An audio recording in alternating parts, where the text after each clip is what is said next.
Welcome back. TDP మాజీ MLA Jaleel Khan ఆసక్తికర వ్యాఖ్యలు చేశారు.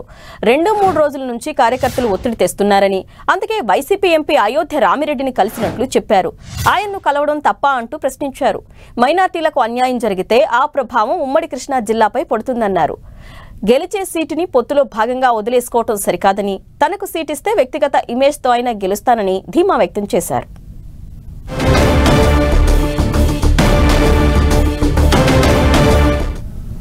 తనకు సీట్ ఇస్తే వ్యక్తిగత ఇమేజ్తో అయినా గెలుస్తా అంటున్నారు అంటున్నారు ఖాన్. తొందరపడి నిర్ణయం తీసుకోవద్దని టీడీపీ హైకమాండ్ కబురు చేసిందని చెప్పారు. 2-3 రోజుల్లో కార్యకర్తలతో మాట్లాడి నిర్ణయం తీసుకుంటా అంటున్న జలీల్ ఖాన్తో మా ప్రతినిధి Ravichand face to face. West politics రక్తి కట్టిస్తున్నాయి. మాజీ ఎమ్మెల్యే జలీల్ ఖాన్ నిన్న వైసీపీ కీలక నేత అయోధ్య రామిరెడ్డిని కలవడంతో టీడీపీ హైకమాండ్ కూడా ఎలక్ట్ అయింది. నేపథ్యంలోనే కేసీఆర్ చిన్ని వచ్చి అర్ధరాత్రి జలీల్ ఖాన్తో చర్చలు జరిపారు. ఇప్పుడు మనతో జలీల్ ఖాన్ ఉన్నారు. జలీల్ ఖాన్ గారు, ఏంటి అసలు ఏం జరిగింది? అయోధ్య రామిరెడ్డిని కలిశారు, చిన్ని గారు వచ్చి మీతో మాట్లాడారు. అసలు ఏం జరుగుతుంది వెస్ట్లో?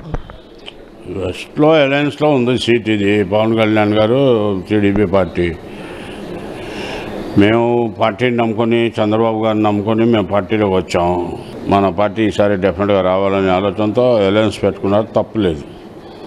నేను జనసేన గారితో కూడా నాయకుడితో కూడా వెళ్ళి కలిసా, చెప్పేట వచ్చే 2-3 సీట్లు మైనార్టీ సీట్లు, దాంట్లో అలయన్స్ పెట్టుకుంటే వాళ్ళు నష్టపోతారని చెప్పా. దానికి యాక్సెప్ట్ చేశారు ఆయన. ఏమో జరుగుతుందో కానీ ఈ 3-4 రోజుల నుంచి ఒత్తిడి ఎక్కువైపోయింది నా మీద. నాకు నమ్మిన వాళ్ళు కానీ, ప్రజలు కానీ, వెస్ట్ కాన్స్టిట్యున్సీలో బాధల్లో ఉన్నవాళ్ళు కానీ. అందుకోసం ఒకసారి ఆయనతో కూడా కలుద్దామని చెప్తే వెళ్ళా, కలిసా, మాట్లాడా. ఆయన కూడా మంచి రెస్పాన్స్ ఇచ్చాడు. నేను చెప్పేది ఏంటంటే, గెలిచే సీటు వదులుకుంటాం మంచిది కాదు. ఇది మైనార్టీ కనుక ఇవ్వకపోతే దీని ప్రభావం ఉమ్మడి జిల్లా మీద పడుద్ది.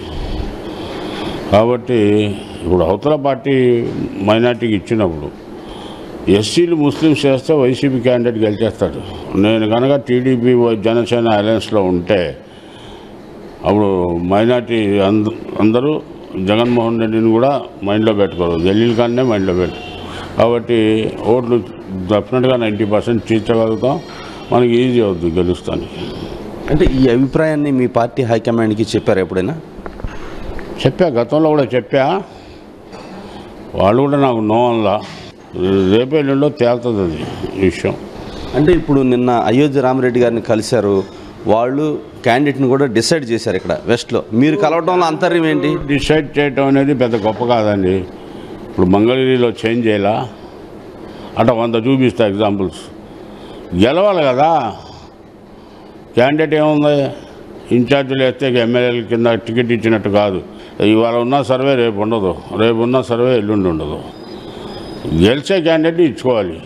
పవన్ కళ్యాణ్ గారు కూడా స్ట్రైక్ రేటు 80 పైన ఉండాలన్నాడు, ఓట్లు చీలకూడదు అన్నాడు. నాకు నంబర్ కాదు, గెలిచేవాళ్ళు కావాలన్నారు. ఆ మాట మీద వారు సహకరిస్తారని నేను అనుకుంటున్నాను. అంటే చిన్ని గారు ఏమన్నారు చివరిగా? మీకు ఏమైనా హామీ ఇచ్చారా సీటు విషయంలో? చిన్ని గారు కానీ కాదు, పార్టీ అధిష్టాన వర్గం కానీ వీళ్ళు కానీ తొందరపడి నిర్ణయాలు కాకుండా మనం కూర్చొని మాట్లాడదాం అన్నట్టుగా చెప్పుకొచ్చారు. చిన్ని గారు అయితే నేను చూసుకుంటా గట్టిగా ఆ విషయాలు మీరు తొందరపడమాకని చెప్పాడు. అంటే పొత్తులో భాగంగా ఏదైనా పార్టీ మీకు వ్యతిరేకంగా నిర్ణయం తీసుకోవాల్సి వస్తే మీరేం చేస్తారు? అది ఇప్పుడు నేను చెప్పలేను. No, I'm not in a position to decide.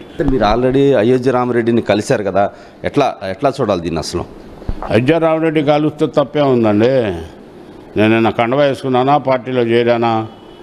లేదు కదా. కెమెరా పర్సన్ అస్గర్తో రవిచంద్, 10 టీవీ, విజయవాడ.